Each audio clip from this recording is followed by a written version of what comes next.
तो health certificate को लेकर आरटीओ संजय तिवारी ने भ्रम दूर कर दिया है। लखनऊ आरटीओ दफ्तर में ड्राइविंग लाइसेंस के लिए हेल्थ सर्टिफिकेट की पुरानी व्यवस्था ही चलेगी। वहीं सीएमओ द्वारा बनाए गए मेडिकल पैनल की डॉक्टर से हेल्थ सर्टिफिकेट बनवाना अनिवार्य नहीं है। आरटीओ ने ये पैनल के साथ ही सरकारी डॉक्टर से बनवाए जाने वाले मेडिकल की व्यवस्था पूर्ववत चलती रहेगी से लाखों लोगों को पैनल के डॉक्टर से ही मेडिकल बनवाने की समस्या से छुटकारा मिल सकेगा। देखिए, जनता टीवी के वरिष्ठ संवाददाता टीएन मिश्रा जी ने एक खास रिपोर्ट तैयार की है। इस रिपोर्ट के जरिए देखिए आप। लखनऊ में नागरिक सुविधा दिवस का आयोजन किया गया, जिसमें बड़ी तादाद में शिकायतें आ रही हैं और मंडलायुक्त डॉक्टर रसोम जैकब और नगर आयुक्त जो है गौरव कुमार सहित कई अफसर खुद मौजूद हैं, एलडीए के वीसी भी मौजूद हैं। ये लोग मौके पर सुनवाई करके और लोगों की जो समस्याओं का निस्तारण कर रहे हैं और कोशिश हो रही है ज़्यादा से ज़्यादा लोगों की शिकायतों का निस्तारण हो जाए। लेकिन कई लोग ऐसे हैं कि बार बार आ रहे हैं, शिकायत पर शिकायत करते जा रहे हैं, इनकी सुनवाई नहीं हो रही है और लगातार उनको आदेश पे आदेश दिए जा रहे हैं, लेकिन आदेशों का पालन नहीं हो रहा है। इसको लेकर के कई लोगों में आक्रोश भी है, लेकिन फिर भी जो मंडलायुक्त रोशन जैकब का कहना है कि लगातार वो जो लोग शिकायतों निस्तारित करने लगी हुई हैं और ज़्यादा से ज़्यादा लोग शिकायतें दूर की जा रही हैं।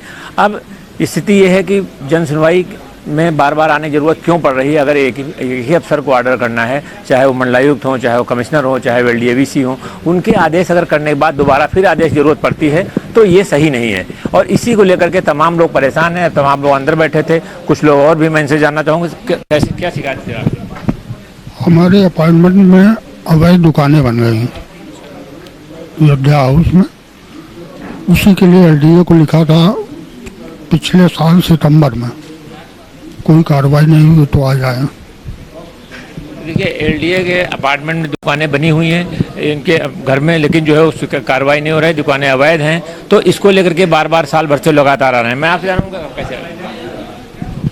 सर, मैं तो यहाँ पे भी एक तालाब पे कब्जा हो रहा है। ओशोनगर कनौसी एक जगह है, ये आलमबाग में पड़ती है और यहाँ पे पिछले कई दिनों से कब्जा है। हम लोग कई बार मैम से भी मिल चुके हैं, लेकिन अभी तक कोई कार्रवाई नहीं हुई है। मैम ने इस पे लेटर भी हमको दिया है। मैम ने इस पे हमको लेटर भी 2024 लेटर करता हूँ मैम का। क्या लेटर दिया आपने? मैम के पास हम लोग गए थे तो मैम ने कब्जा हटाने के लिए 1 मार्च 2024 को लेटर लिख करके दिया था नगर निगम को, लेकिन उसके बाद भी नगर निगम ने अभी तक तालाब से कब्जा नहीं हटाया है। कब्जा लगातार उसके ऊपर बना हुआ है।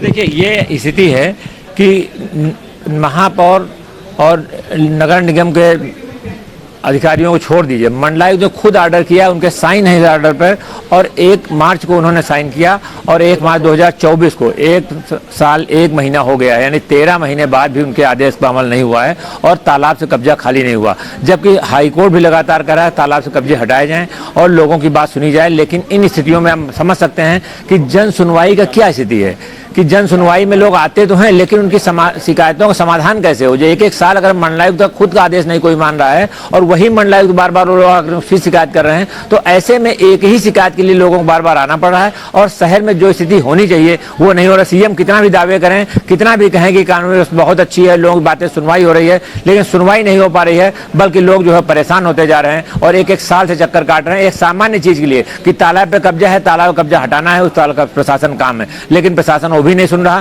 क्योंकि दूसरे पक्ष से प्रशासनिक लोगों की मिली भगत रहती है और इन स्थितियों में जो है आम लोगों को बार बार यहाँ आने को मजबूर होना पड़ रहा है। कैमरा पर्सन रियाज के साथ टीएन मिश्रा, जनता टीवी, लखनऊ।